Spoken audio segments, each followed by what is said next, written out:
Okay, so I'm heading out today to go and forage for some elderflowers. It's a nice sunny day at the moment. I'm going to take my two little helpers, my two little girls with me, so I'll try and show you as much as I can, provided I don't get interrupted. We'll see how that goes. And then we'll show you how to make elderflower wine. I'll probably show you a couple of techniques and kind of do's and don'ts and things to just kind of beware of when you're kind of picking elderflower as well. I'll try and show it to you. As always, if you're not sure, don't pick it. Just kind of do your research before you do go out and pick it. I don't think there's anything particularly dangerous out there you can confuse it with, but there are a few things that kind of look a bit similar and growing around the same places. So again, just kind of take and just watch what you're doing. Be sure you know what you're doing before you go start picking it. But I think for most people that live in the British countryside or the English countryside, you know what elderflower is. It's very, very distinctive smell, and it tastes very nice and refreshing, especially on a sunny day. So anyway, let's get out there and see what we can find.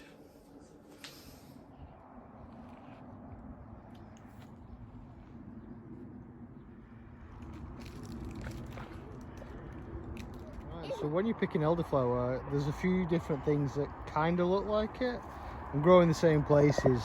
So this, for example, I think this is hogweed.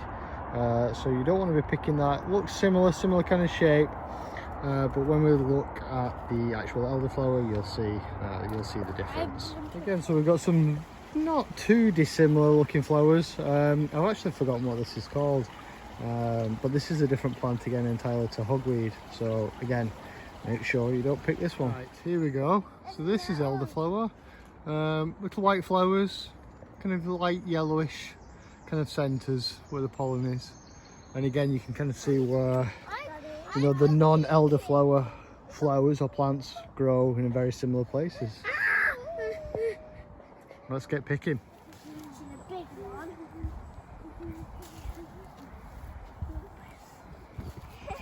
Okay, so we found some honeysuckle. So elderflower and honeysuckle wine, why not? Let's throw a few in. These are absolutely lovely. Look at that, how full that is. Oh wow. Yeah, I got a couple of these and then I think we're done. Okay, so here we go. We've got all the elderflowers. I'm going to get all of the elderflowers off the stems, off the stalks, and into a little bowl. And I'm going to do that outside, and for one reason, and hopefully you can see all of those tiny little bugs. If you do this inside, you will probably end up with a window full of little tiny bugs by the time you've finished. I did that once and I'll have to regret it. So we'll do this outside. Don't need to obviously worry about the bugs. We'll be getting some boiling water on the elderflowers, and any that haven't escaped will pay the ultimate price, unfortunately. But such is the way of country winemaking. Okay, so we're back home, and now we just need to get all the elderflowers off the stalks. So there's two methods you can use. I'm going to show you both, and I'm going to tell you what my preference is and why. Okay, so one is using a fork, and we're going to fork off these little petals thusly. So the idea is to avoid getting as much of the green stalk in as possible. And you can just do this, but I find it so laborious that I really don't prefer this method at all. Obviously the idea is, like I said, to get as little as the stalking as possible, and this method is supposed to help. But you always end up with little bits in anyway. So I think really, provided you don't get the big fat bits of green stalk in there, then you're okay. And the quickest way and easiest way is just to literally snip them all off. So just kind of bunch them together at the end and just kind of give them a little trim.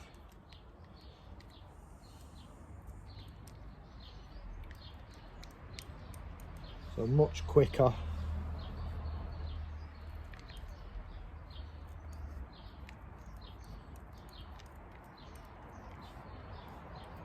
Much less frustrating. So let's just trim all of these.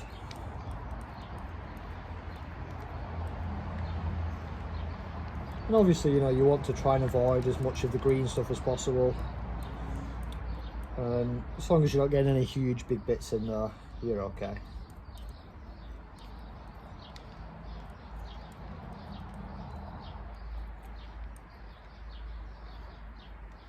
Yeah, a few left on there, get them if you want, but we've got the vast majority. So that's the elderflower. For the honeysuckle, that one's not quite open, but when we get the boiling water on, it soon will open. We are again just kind of, you know, just get rid of the green stalk bit.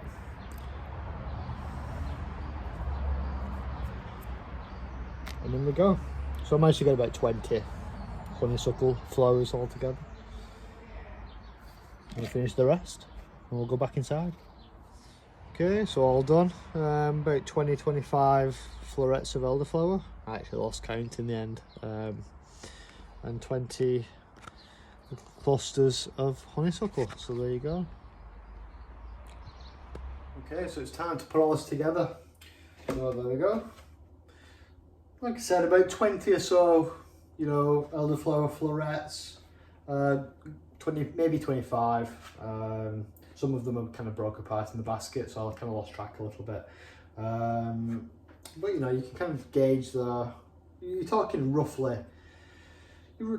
about a pint and a half of petals altogether, including obviously the honeysuckle as well. So there we go. Going to taste nice and elderflowery. If you're on the fence about elderflower, maybe start with a few less. We've got some calcium tablets, some vitamin tablets, vitamin B1, some citric acid, and just some general kind of generic express wine yeast. Feel free to go for like a champagne yeast if you want.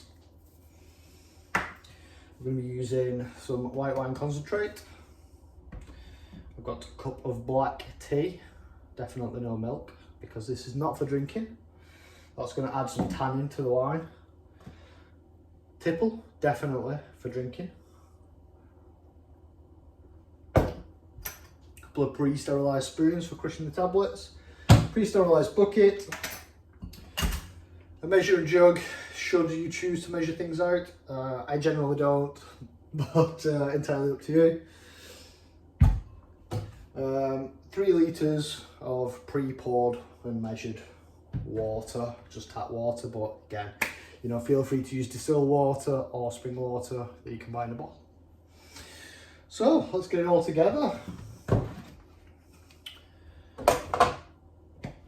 So once I've kind of, you know, cut all these and put them in a bowl, I did leave them outside for a little bit as well, just to let all of those kind of final little tiny bugs and flies fly off and skedaddle. But any remaining, which there really shouldn't be that many now, are going to get boiled alive. So again, if you are a little bit squeamish, country wines, stay away probably. So in we go, get all of those in there.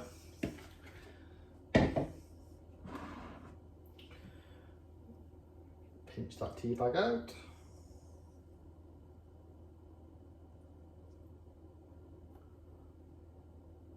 So I'll let that brew for about 10 minutes or so, so nice and black. That can just go straight in.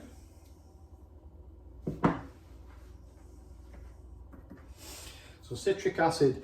So this is going to give it a little bit of acidity to wine, great for like veg wines and flower wines, obviously, which this is. I would have used a lemon as well, kind of purred and the juice of 1 lemon purred and the zest, so I wasn't able to get one, so I'm just going to put 2 spoonfuls of this in. So 1, 2. The good thing about lemon is you obviously get that kind of little bit of extra flavour as well, but alas, we won't miss out too much. Okay, white wine concentrate, 250 mils. Again, I'm trying to go by sight, so 50, 100, so I'm going down to about here. Hopefully I can kind of gauge that when I'm pouring it. Again, feel free to measure it. If you've not got white wine concentrate, I would just recommend about 250 grams of sultanas. Just coarsely chop them, chuck them in at this stage instead of this.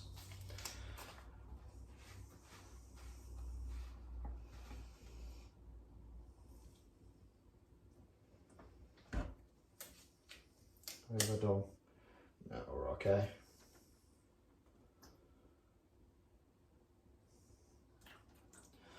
That'll do. Popped over to get my kettle. So probably around 2 litres of water.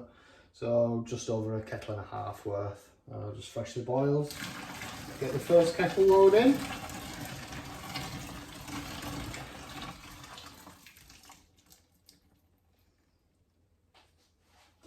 So the remaining boiling water, that should give us around another 2 litres.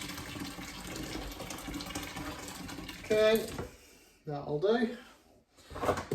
And it'd be a rather poor country wine if we only fermented out the white wine concentrate, which will give it its vinosity, but it's not going to give it much alcohol content. So let's get a bag of sugar in there. So I'm going to stick 1 kilogram in here.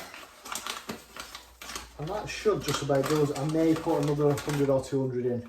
But depending on how strong you want your wines, a kilogram should be okay for this one, I would say. Especially with the, the white wine concentrate. I might put an extra 200 in. Don't tell anyone that. Okay, so I'm just going to be extra careful after, having been out and freshly picked all of these elderflowers. I just want to kind of sterilise the most. So I'm going to use a crushed Camden tablet. And I'm going to leave this 24 hours.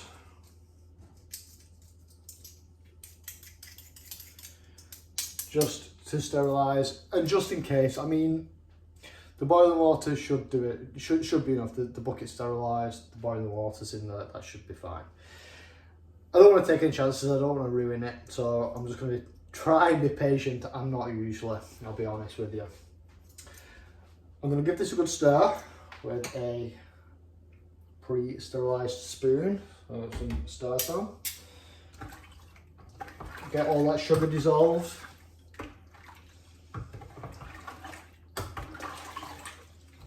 Wow, it's still hot and that smells absolutely amazing, it really does.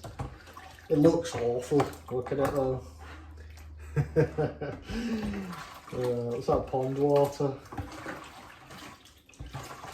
Let's get all that sugar dissolved until all that grittiness is gone. So you feel it a little bit. You can feel it more than hear it.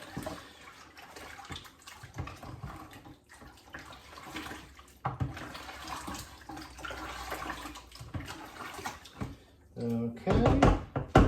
I just sterilise that surface, so I'll put them there. They're used, so it doesn't matter.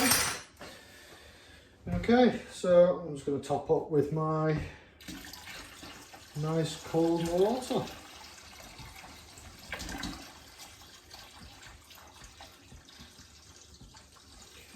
Okay, so I'm kind of tracking here. We're about 5 litres, the 5 litre mark. Obviously, some of the space is being taken up by all the flowers, which will strain out after kind of 4 or 5 days fermentation. I'll do. Okay, so like I said, 24 hours. I'm gonna give it another stir.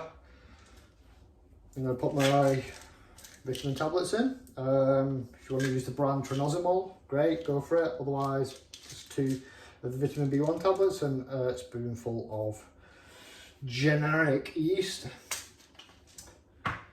And then for the next kind of 4 or 5 days after I've done that, I'm going to give it a stir every day again with a sterilised spoon, and then I'm going to strain it all into, I might just strain it all into a demijohn, or I might just strain it into a bucket and then into a demijohn, just depending on what's easiest with the muslin cloth and the straining bags and things.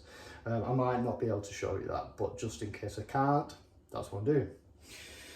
And then into the demijohn for probably around 3 months. May even rack it off into a second demijohn depending on how much sediment I get at the bottom. But after that, it goes in the bottle, and then we wait another 6 months, and then it does improve with age. It develops a, you know, quite a nice rounded flavour. If you can wait.